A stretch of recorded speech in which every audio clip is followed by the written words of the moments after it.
तो वीडियोकॉन ये कंपनी भारत में सबसे पहले रंगीन टीवी लाने वाली कंपनियों में से एक थी और इसका जो नाम था ना वो पूरे इंडिया में मशहूर था। और रंगीन टीवी का मतलब वीडियोकॉन, क्योंकि देखा जाए जो वीडियोकॉन कंपनी थी वो उस समय जब रंगीन टीवी लाई थी तो सबसे सस्ते में दे रही थी रंगीन टीवी, जबकि बाकी जो दूसरी कंपनी थी जैसे कि सैमसंग, एलजी और सोनी, ये उनके जो टीवी थे वो बहुत ज़्यादा महंगे आते थे। और इसी चीज़ को देखते हुए अपनी स्टारडम को अचीव किया और फिर बाद में दूसरे इलेक्ट्रॉनिक डिवाइसों में भी आगे बढ़ गई है। लेकिन अब इतना ज़्यादा कंपटीशन मिलने के बाद वीडियोकॉन लगभग ख़त्म हो गई है। और इसमें जो सबसे मेन जो कैरेक्टर प्ले किया है वो है वीडियोकॉन लोन केस, जो आईसीआईसीआई बैंक के साथ हुआ था। और इसी चीज़ से जो वेणुगोपाल धूत है इनके मालिक, उनको सीबीआई ने गिरफ्तार कर लिया है। तो क्या है ये पूरा मामला और क्यों वेणुगोपाल धूत को सीबीआई ने गिरफ्तार किया है, जिसके बारे में पूरी डिटेल के साथ बात करते हैं। लेकिन उससे पहले अगर आप चैनल पर नए हो तो चैनल को ज़रूर सब्सक्राइब कीजिए और बेल आइकन को दबा दीजिए, आपका खुद का ही चैनल है। तो चलिए वीडियो का आगाज़ करते हैं। तो द टाइम्स ऑफ इंडिया का आर्टिकल है 26 दिसंबर का, CBI arrest Videocon chairman Venugopal Dhoot in ICICI bank loan case. और इसी तरह से यहाँ पर बिजनेस स्टैंडर्ड का भी आर्टिकल है 26 दिसंबर का, CBI arrest Videocon chairman Venugopal Dhoot in ICICI bank fraud case. This come just day after the agency arrested former ICICI bank chief executive officer managing director Chanda Kochhar and her husband Deepak Kochhar on December 23। यानी कि यहाँ पर arrest किया गया है वो चंदा कोचर और उनके हस्बैंड दीपक कोचर को अरेस्ट करने के बाद किया गया है। तो बात करते हैं कि मामला क्या है और हम इसकी बात क्यों करें। तो देखिए, वीडियोकॉन लोन केस का जो मामला है वो अभी काफ़ी ज़्यादा चर्चा में है और इस केस से जुड़े लोगों को सीबीआई गिरफ्तार कर रही है, जिसमें आईसीआईसीआई बैंक की पूर्व सीईओ और एमडी चंदा कोचर और उनके पति दीपक कोचर शामिल हैं। इनके ऊपर मैंने वीडियो भी बनाया है सेपरेटली, आप उसे भी चेकआउट कर सकते हैं। लेकिन इस पूरे मामले में जो सबसे बड़ी कड़ी है वो है वीडियोकॉन के सीईओ वेणुगोपाल धूत। पहले तो इन्हें सिर्फ बुक ही किया था, यानी कि सिर्फ मामले में एक्यूज़ किया गया था, लेकिन अब इन्हें गिरफ्तार किया जा चुका है और जल्द ही सीबीआई इनके खिलाफ आरोप पत्र यानी कि चार्जशीट फाइल कर देगी। यानी कि इनकी कहानी भी अर्श से फर्श तक आ गई है। और इतने नहीं, 2015 में तो फोर्ब्स मैगजीन ने इन्हें भारत का 61वां सबसे अमीर शख्स बनाया था।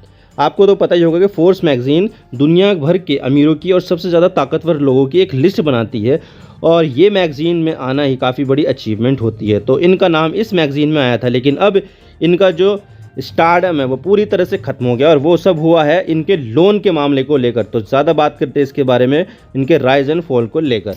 तो देखिए, इनका जन्म 30 सितंबर 1951 में हुआ था, औरंगाबाद में पैदा हुए थे ये। इन्होंने पुणे यूनिवर्सिटी से इलेक्ट्रिक इंजीनियरिंग की थी, लेकिन इनका मन जॉब करने का नहीं था। तभी इनके पिताजी माधवराव धूत ने 1985 को वीडियोकॉन नाम की कंपनी की शुरुआत की। अपने पिताजी की कंपनी में हाथ बटाना भी इन्होंने शुरू कर दिया। हालांकि देखा जाए तो जब तक इनके पिताजी वीडियोकॉन चला रहे थे तो तब तक ये ज़्यादा नहीं चली, इसने स्केल अप भी नहीं किया। लेकिन जब वीडियोकॉन का कंट्रोल वेणुगोपाल जी के हाथ में आया तो तब वीडियोकॉन ने बहुत तेज़ी के साथ अपना नाम बनाया, अपना कारोबार फैलाया और इलेक्ट्रॉनिक्स की दुनिया में नाम भी बना लिया। और आपने वीडियोकॉन के इलेक्ट्रॉनिक्स के सामान तो देखे ही होंगे। वीडियोकॉन कंपनी भारत की पहली कंपनियों में से एक है जिन्होंने भारत में कलर टीवी को बेचना शुरू किया था। हालांकि देखा जाए तो उस समय सीआरटी टेलीविज़न जो आप स्क्रीन पर देख रहे हैं उसकी शुरुआत हुई थी, यानी कि कैथोड रे ट्यूब वाले टीवी चलते थे जिसमें पीछे एक ट्यूब लगी होती थी जिसे हम पिक्चर ट्यूब भी कहते थे। ये टीवी बहुत बल्कि और भारी होते थे और इलेक्ट्रिसिटी भी ज़्यादा कंज्यूम करते थे। देखा जाए तो ये आज भी मिल जाएंगे आपको कई सारे घरों में और आज भी इसकी टेक्नोलॉजी चलती है और ये टीवी बहुत ज़्यादा पुराने हो गए हैं।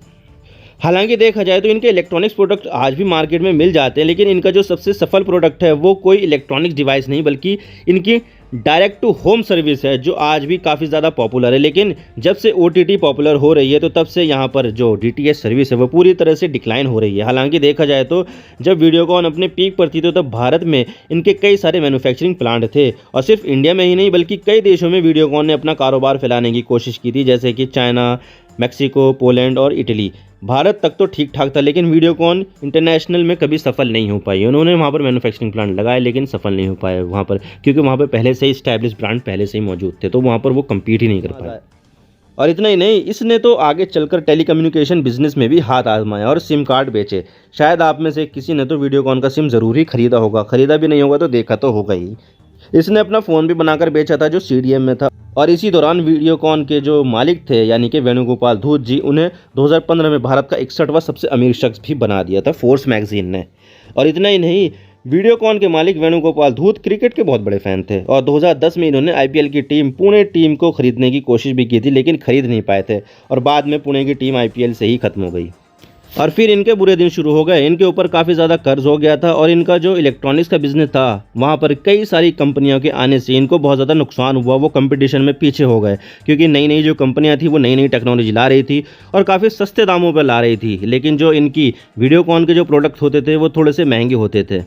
तो इस वजह से यहाँ पर वो जो वीडियोकॉन है वो कम्पीट उनके सामने नहीं कर पाई और कई सारी कंपनियों के आने से इनको बहुत ज़्यादा नुकसान हुआ। और इसी तरह से टेलीकम्युनिकेशन का बिजनेस भी काफ़ी ज़्यादा इनका बेकार चल रहा था। और 2016 में जियो के आने के बाद तो जो टेलीकम्युनिकेशन का जो बिज़नेस है वो पूरी तरह से रिवोल्यूशनाइज हो गया और इनकी हालत पतली हो गई।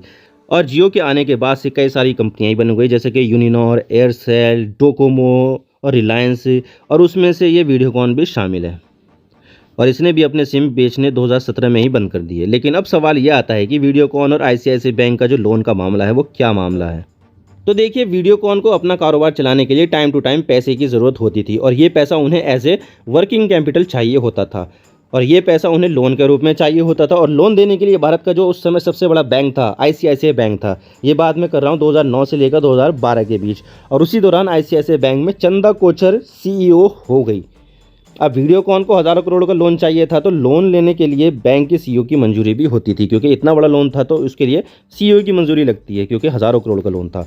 तो ऐसे में वीडियोकॉन के जो मालिक है धूत, यहाँ पर चंदा कोचर पर काफ़ी ज़्यादा मेहरबान होने लगे और यहाँ पर कोचर ने भी सारे नियम और कानूनों को साइड में रखकर धूत को लोन देना शुरू कर दिया। और यहाँ पर चंदा कोचर और धूत के बीच एक क्विड प्रो को डील हुई, यानी कि ये फैसला हुआ कि लोन तो मैं तुम्हें दे दूंगी लेकिन इसके बदले में आपको मेरे पति की कंपनी में कुछ इन्वेस्टमेंट करनी होगी। और इसी तरह से धूत को 3,250 करोड़ रुपए का लोन आईसीआईसीआई बैंक से मिल गया। और ये पैसा मिलने के बाद इस लोन के पैसों से धूत ने 64 करोड़ रुपए चंदा कोचर के पति दीपक कोचर की कंपनी न्यू पावर रिन्यूएबल में कुछ शेल कंपनियों के जरिए इन्वेस्ट कर दिए कि भाई मैंने आपका लोन पास कर दिया है तो अब इस लोन के पैसों से मेरे पति के कंपनी में 64 करोड़ रुपए ट्रांसफ़र कर दो, इन्वेस्ट कर दो। तो ये क्विड प्रो डील हुई। हालांकि देखा जाए तो चंदा कोचर अपने ऊपर लेके सभी आरोपों को गलत बताती है और कहती है कि मेरा इसमें कोई रोल नहीं है। और इतना ही नहीं, ये जो 3,250 करोड़ रुपए का जो लोन था ना वीडियोकॉन को जो दिया गया था वो नॉन परफॉर्मिंग एसेट बन गया, यानी कि इतना ज़्यादा नुकसान होने लगा कि इन्होंने वापस ये पैसा बैंक को लौटाया ही नहीं। तो यहाँ पर बहुत बड़ी दिक्कत हो गई। अगर ये लौटा देते, चाहे वो कुछ भी होती पॉलिसी इनकी, तो ये दिक्कत नहीं होती। लेकिन यहाँ पर जो मामला बन गया ये नॉन परफॉर्मिंग एसेट का बन गया कि भाई उन्होंने पैसा दिया ही नहीं। तो इसलिए वजह से यहाँ पर मामला इतना ज़्यादा ऊपर उछल रहा है। और इतना ही नहीं, सीबीआई ने यहाँ पर चंदा कोचर, उनके पति दीपक कोचर और वेणुगोपाल धूत को गिरफ्तार कर लिया है। और इसके अलावा new power renewable, supreme energy, Videocon international electronics और वीडियोकॉन इंडस्ट्री को यहाँ पर एफआईआर में नामजद किया है, इनको अक्यूज़ किया है और उन पर आईपीसी के कई सारे क्रिमिनल कॉन्स्पिरेसी और करप्शन के चार्जेस भी लगाए हैं। वैसे देखा जाए तो यहाँ पर चंदा कोचर आईसीआईसीआई बैंक में एज ए जूनियर ऑफिसर जुड़ी थी जो 2009 में बैंक की सबसे बड़ी पोस्ट सीईओ तक पहुँची थी। हालांकि देखा जाए तो चंदा कोचर ने 2018 में रिटायर होने से 6 महीने पहले ही अर्ली रिटायरमेंट ले लिया था। तो उन्हें रिटायरमेंट बेनिफिट के रूप में 6,90,000 शेयर्स भी आईसीआईसीआई बैंक के मिले थे।